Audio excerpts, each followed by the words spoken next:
Technology is improving every day.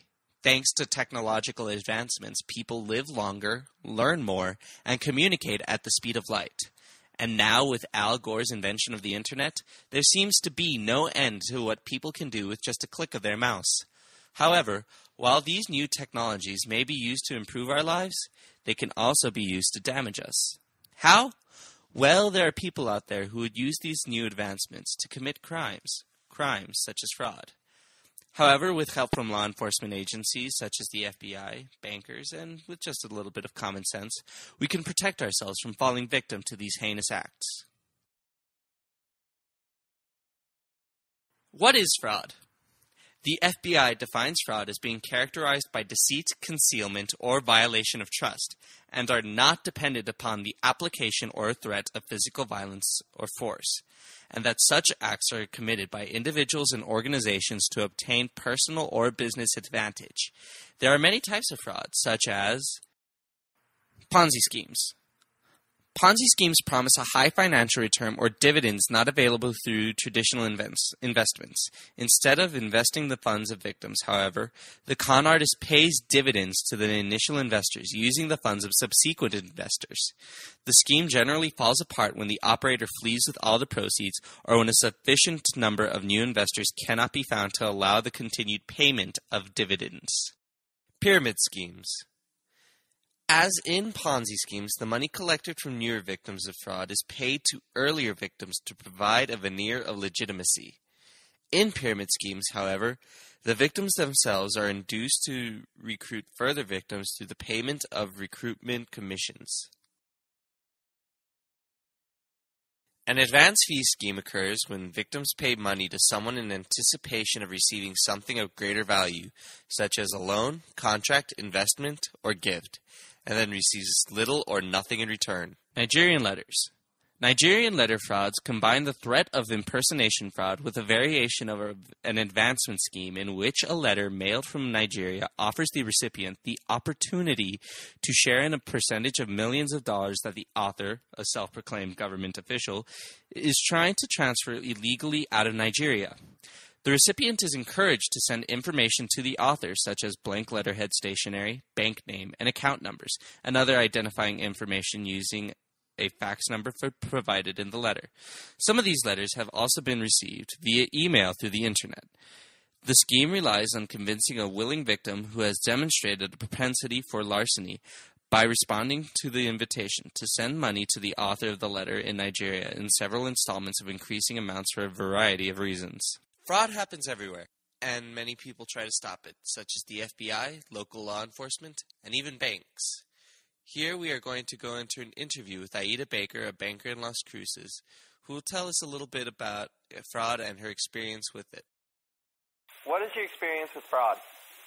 Well, we get to see quite a bit of it because I'm on the operations side of it, which is managing the tellers and new accounts. And they're the ones who actually, this is where the checks are being passed through.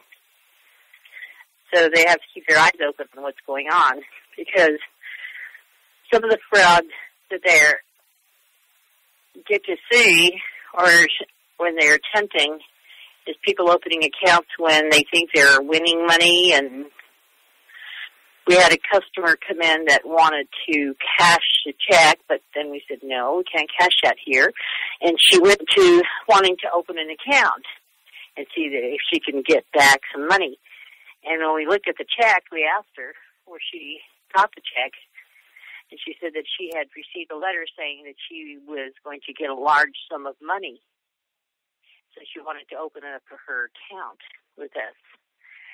And because of the style of check that it is, we said, how did you receive it? And she received it by a letter telling her that she was going to inherit some money. And we knew right away that those are some of the ideas that they're using to create money for the other end of it. What they do is they send them a check, and it's usually under $5,000 because they know that most $5,000 would be checked on right away. But we have a less threshold on that, so we were very, very strict on what the tellers can accept without having approval first. So we asked her to bring the letter, and so she happened to have it, and she let us read it. And what they do is they set up money saying, here is $3,500. We would like for you to keep so that you don't have to pay taxes. We would like for you to go ahead and make a deposit into this account. We would like for you to send a portion of it so it waives your taxes. And what it does is that you put the $3,500 in your account, you make less cash of whatever they're requesting, probably, let's say, $2,200. And they wanted to send back like a MoneyGram. By the time they would do all of this channel, that check would be coming back against her account, and then she becomes responsible because it's fraud. And these are the most common types of fraud you usually run into? They come either they email to them or they come by mail. Most of those checks are coming out of a different country, usually through Canada.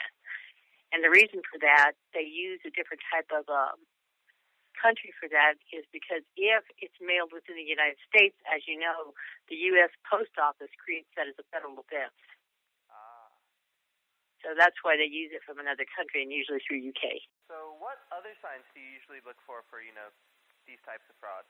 A lot of times when we're looking for different kinds of frauds, there's all kinds of signs usually on the check. They usually put in the memo section of the check, they'll put a reason there.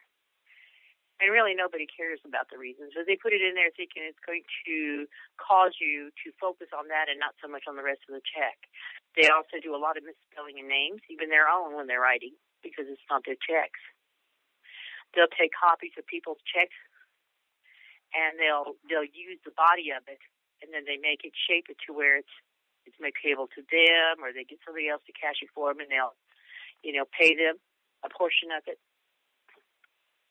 There's a rounded edge on a check indicates that they're self-made instead of the square point, which they use.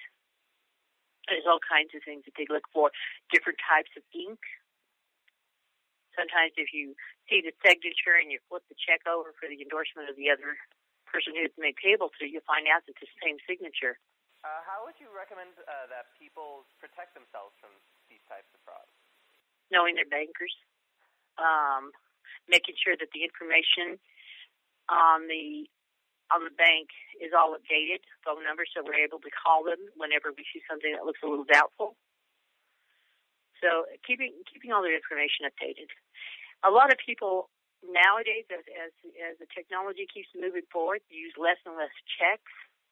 And sometimes when we don't have a good signature, or because they've been a client of ours for about 20 years, the signature changes quite a bit. If they use checks, we get to see the changes in their signatures as it progresses into the years. So we do. We look at it, and we do comparisons against checks more than the signature card sometimes, depending on the date of opening. Who are usually the victims of these fraud? More of the age groups for they win a lottery type of schemes, for the same type of schemes that I was talking about earlier. They're usually targeted on the elders. Well, that's all the questions I wanted to ask. Thank you very much. You've been very helpful. Oh, you're welcome. How to spot fraud. As we have learned, many cases of fraud have the same signs. One has to look out for the special offers. If it seems too good to be true, it probably is. Look for language in the offers, such as order now, limited offer, special deals, or any language that puts a time constraint or a sense of urgency into buying the product. Look for anything that asks for personal information out of the norm, such as bank account numbers, social security numbers, and credit card numbers. Make sure you're buying your products from a reputable source. According to the FBI's Financial Crimes Report to the public, many cases of fraud occur on irreputable online auction houses. Check feedback, seller information, business information, and anything else that will help you verify the seller.